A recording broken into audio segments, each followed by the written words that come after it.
Assalamualaikum warahmatullahi wabarakatuh. We are going Bank and Philippine Embassy.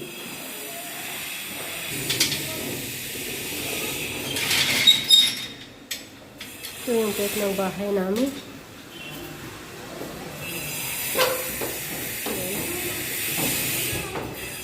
Dalawang gate bago ka nakapasok. Ito yung isa, tapos ito yung pangalawa. Ito na yung panglabas. Yan, ito yung yan ang nasa loob, tapos ito yung sa isa. Yan. Pupunta kami ng bangko, tapos pupunta rin kami ng Philippine Embassy para i-process namin yung pag-uwi namin ng Pinas, inshallah. Yan ang gate ng bahay sa panglabas. Tapos ito yung karsada para sa ito yung main road ng bahay namin.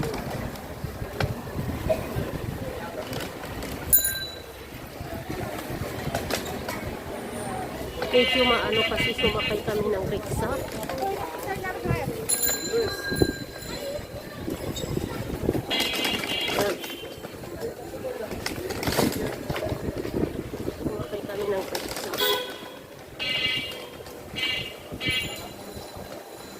Maganda rin siya, parang katulad din sa atin.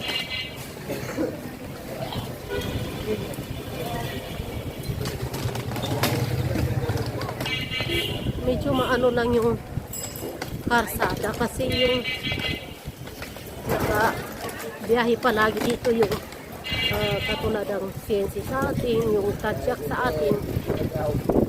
Ganun siya.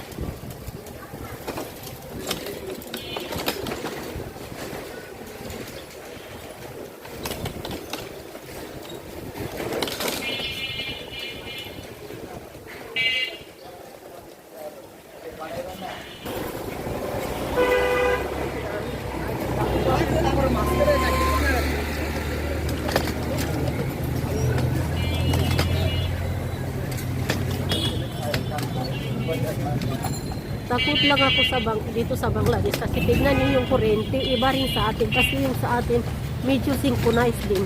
Pero sa kanila walang synchronized yung kuryente nila. Nandito na tayo sa market.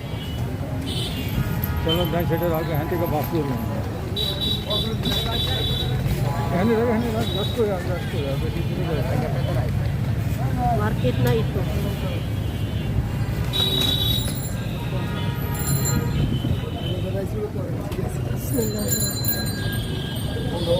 Titignan natin kung magkano bigyan ni Mr.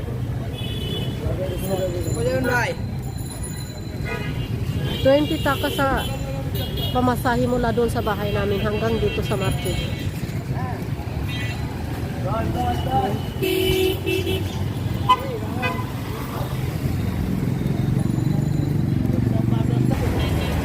Ang dami ng mango.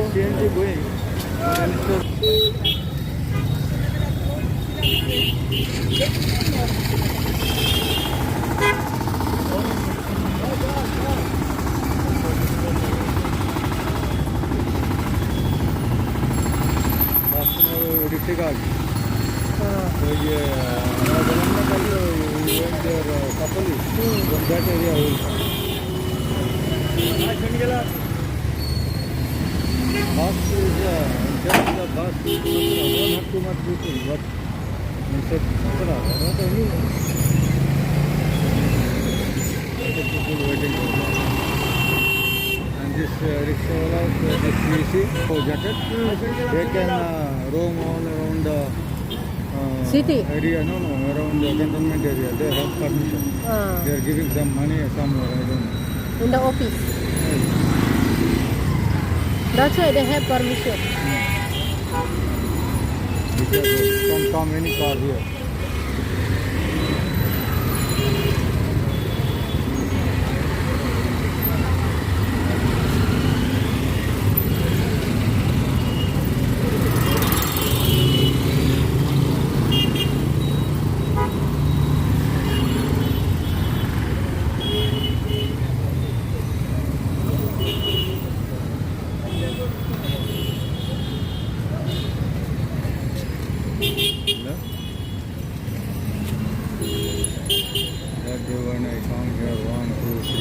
of Mandakot police station. Lapas.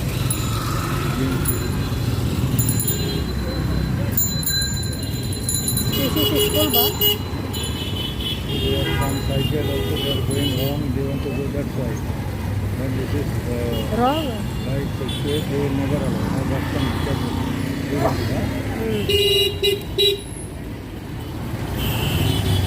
any CTC. Yan, magbabas kami ha. Ito yung bus na sasakyan natin.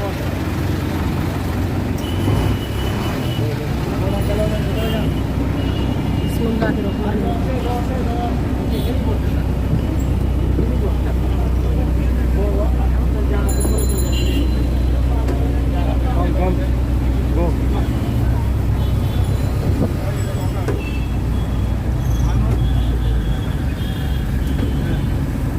Down, down. Oh, magari ba? Down. Bismillahirrahmanirrahim. Nandito na tayo sa bus.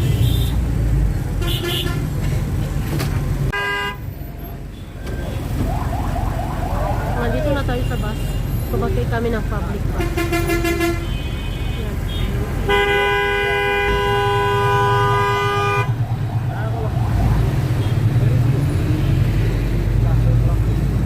Okay naman yung ano, yung bus nila. Mayroon naman synchronized naman yung seat nila dito. Bawat ano passenger nakaupo naman. Kasi yung iba na napapanood ko sa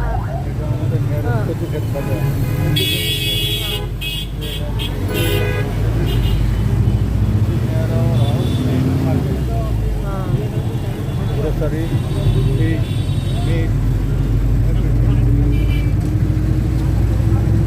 And this area is called this cantonment under the surveillance of our That's why it is right.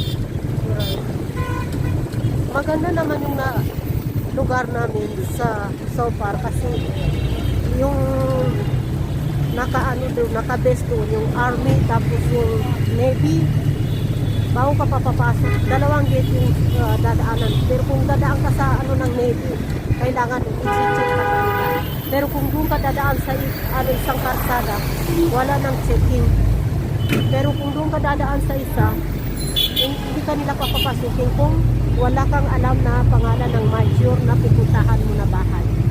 Secure yung lugar namin, alhamdulillah.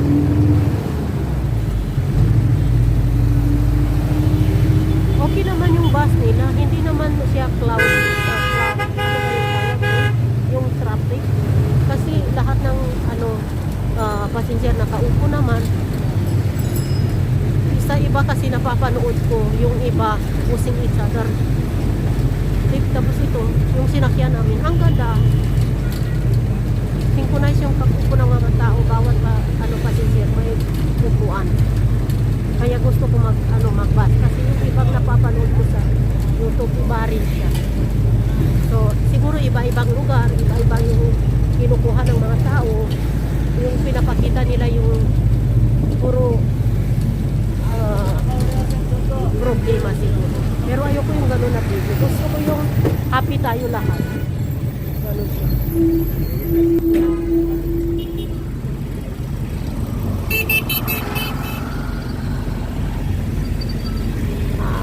Siguro nasabi ko na sa inyo kung saan kami pupunta. Uuwi tayo ng Pilipinas siguro sa mga next month kung makakuha kami ng visa ng asawa ko. Kasi yung anak ko na pambal, mayroon silang dual nationality.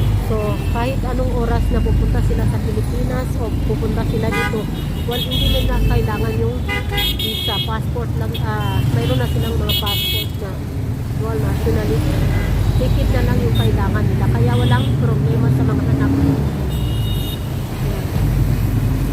Maganda naman siya. Sige lang yung video natin kasi nandito tayo sa bus. Gusto ko lang mag-video para makita natin yung view ng Bangladesh. Kasi hindi naman lahat na maganda. Katulad din sa atin, may maganda, may rin, ganun siya.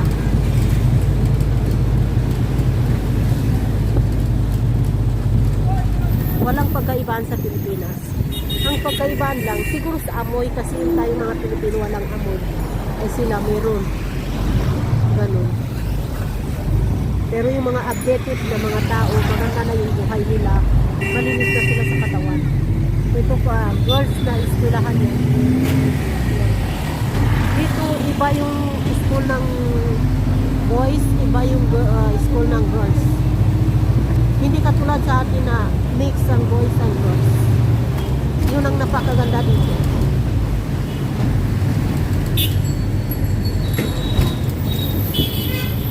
Dito mag-aaral yung mga anak ko ng university. Papasok sila ng army, yata yung papasukan ng isa kong anak. So far, yung isa hindi pa siya decided kung anong gusto niyang pasukan.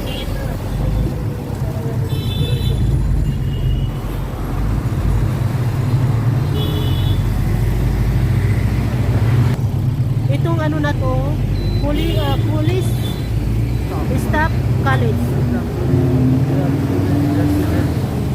Gusto ko yung mga anak ko papasok sila sa magagandang ano.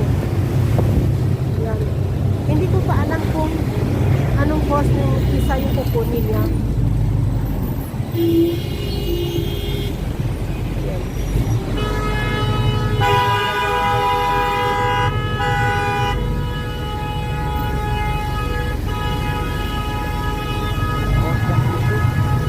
I brought for you the baseball towel there.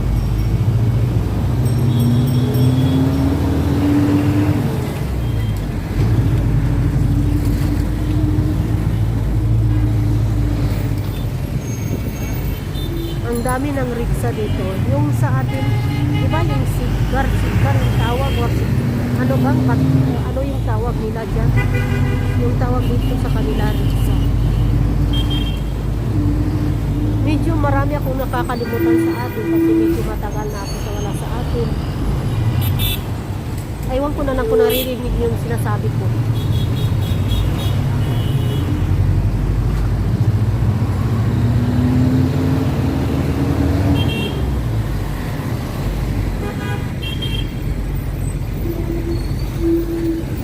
Ito, government hospital ito.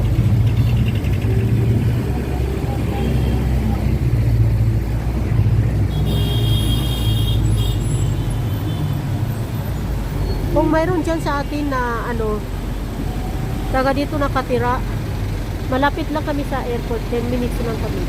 Pwede nyo ako kontakin kung dito kayo.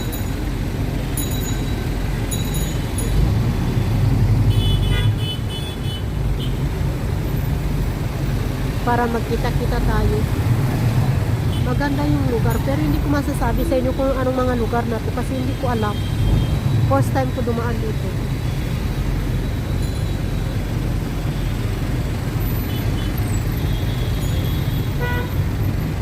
Medyo traffic lang siya.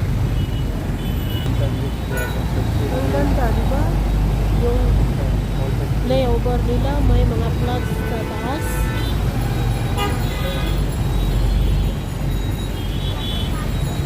You can say what you want to say. Bago lang ako dito sa ano, dumating sa Bangladesh. Isang buwan lang kami dito. Pero dito kami maninirahan, inshallah. Marami akong nakikitang mga Pilipino na dito tumitira. Pero kung gusto niyo ako ma-meet, pwede niyo ako kontakin sa Facebook o di kaya dito sa YouTube. I-comment lang niyo kung paano ko kayo hanapin.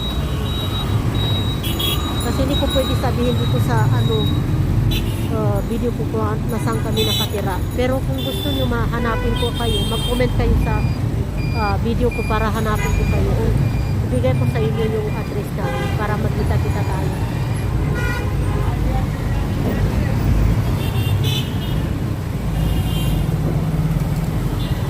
Nasa cantonment kami ito o tumitira. Malapit lang kami sa base ng Navy. Bumaba na kami sa bus. Yan.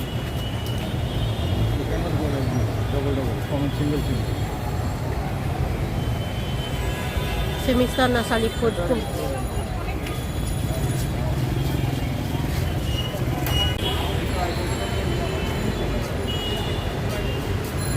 Bagay si kaluma ko sa inanimanan lababo para sa toilet.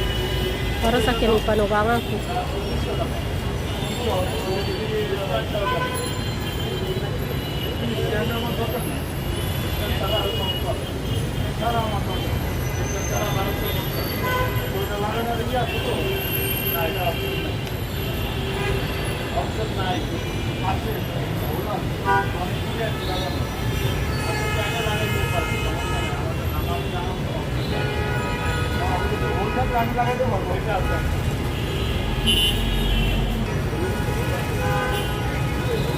Dito katawin ini bangileni kaluma ko.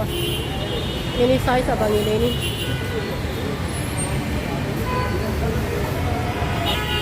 Nandito na tayo sa bangko. Hindi na tayo mag-video dito kasi baka bawal. Ito yung building ng Philippine Embassy. Makita niyo yung flag.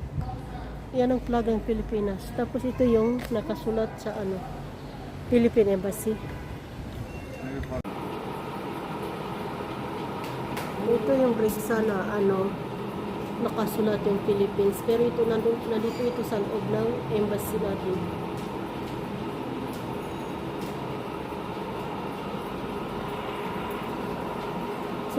Sobrang napaka-stricto ng Philippine Embassy dito sa Bangladesh. Mas mabuti nung nandun kami sa Kuwait na 2 bisis kami nag-apply ng visa ng asawa ko.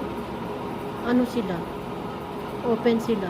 Pero dito anak ko, hindi pa kami agad nakapasok. Pero pinapasok naman kami nila dito sa waiting area. Tapos hinihintay namin yung mga Pilipino na stop dito sa Philippine Embassy kasi nag-lunch daw sila, break nila.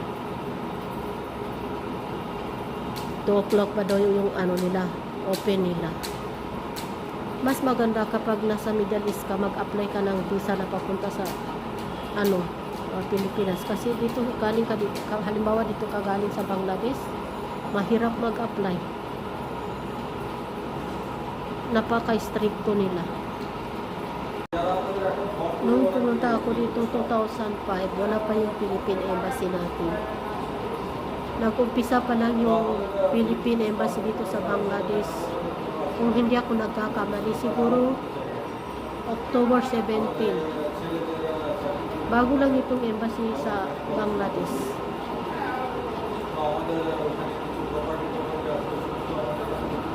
Nakasubaybay din ako sa nila sa Facebook ng Philippine Embassy dito sa Bangladesh. Kasi dito kami titira, tapos nandito naman ako. Kahit nandun pa ako sa sa Kuwait, nakapalo na ako sa Philippine Embassy natin dito sa Bangladesh.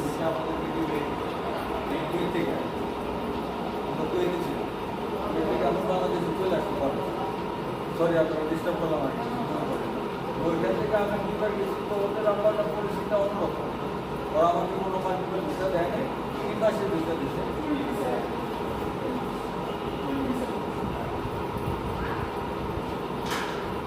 তো ওইখানে এয়ারপোর্টে যাওয়ার পর ওইটা আমাকে 3 মাসের টাকা কাটে ওরা 1 মাস করে দিচ্ছে 3 মাস হ্যাঁ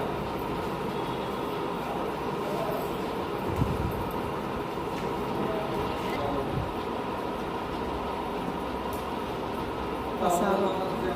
ভালো তো কাছে প্রায় 12,000 টাকা আছে 2 বছরের ভিসা দিয়ে 2 বছরের এটা ওপেন যেটা যখন খুশি তখন আসবে তখন খুশি তখন তো 2 বছর পরে আমি 2 বছর মধ্যে আমরা এখানে অ্যাপ্লাই করতে পারবো যৌথ ন্যাশনালিটির জন্য স্বরাষ্ট্র মন্ত্রণালয় তো ওরা আমাকে পাসপোর্ট দিয়ে তারপর আর কোনো অসুবিধা নেই দুটো পাসপোর্ট ইউজ করতে পারে আর আমার ছেলেদের অলরেডি পাসপোর্ট আছে ফিলিপাইনের পাসপোর্ট আছে হ্যাঁ ওদের বার্থ সার্টিফিকেটটা ওই এম্বাসির মাধ্যমে ওই ফিলিপাইন ওখান থেকে আমরা নিয়ে আসি ওদের পাসপোর্ট হয়ে গেছে ওদের কোনো কিছু লাগবে না ওদের পাসপোর্ট হয়ে গেছে এখন আমি আটকে গেছি আমার বুঝে যেতে হয় এই জন্য ভাবছিলাম ওই থেকে ওইটা আলোচনা করা ডিফিকাল্ট ওদের সাথে ওরাও 3 মাসের ভিসা দেয় আমি ভাবলাম যে এখানে আমাদের নিজের দেশে আছে এখানে যদি এদের সাথে কোনো আলাপ করে কোনোভাবে মাল্টিপল ভিসা নেওয়া যায়। তারপর আমি ওখানে হয়তো ন্যাশনালিটির জন্য অ্যাপ্লাই করবো, যেরকম সে ন্যাশনালিটি পাবে না হচ্ছে, ওটা ওদের প্রসেসিং নাকি খুব বেশি হয়। লয়ারের পিছনে নাকি ঘুরতে হয় বছরখানে, লয়ারদের পয়সা খাওয়াইতে হয়, তাও ওইখানে খাওয়াইতে হয় এরকম। তোমার এই ব্যাপারটা আপনি মনে করো ব্যাপারটা জানা দরকার, কীভাবে কী করা যায়। এটা যদি শুরু করেন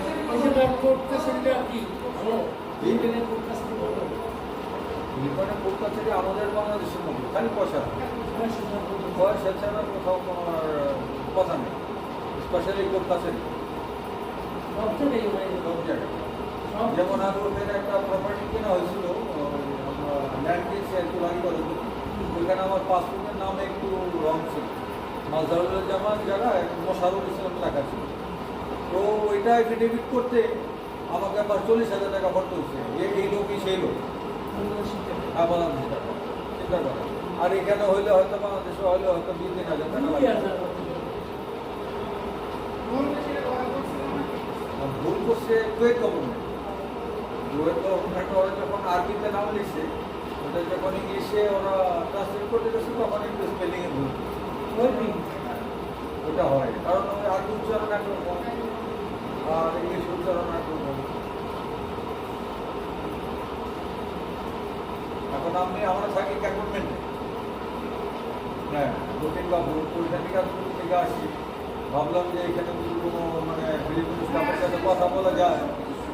দক্ষিণবাবু ঢাকা ক্যান্টনমেন্টে কচুখায়ের, এই কচুখায়ের বাজারটা আর এই যে ক্যান্টনমেন্ট ওই সাইড, ওইখানে কি সৌদি কলোনি ছিল না ভিতরে, ওইটা এখন বন্ধ করে দিচ্ছে, ওই রাস্তাটায় যেতে হয়।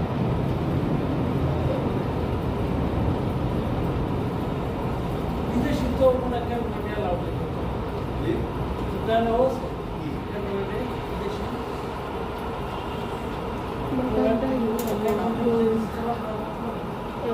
lugar ng Philippine Embassy.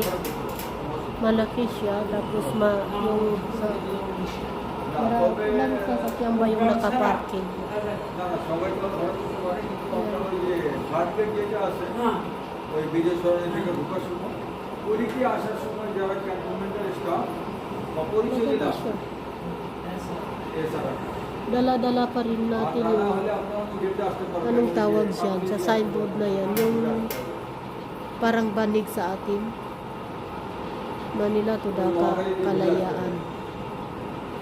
আর না হলে আপনার ওই যে সেই বিলকুল ওই লাইনগুলো দিকে ঘুরে আসতে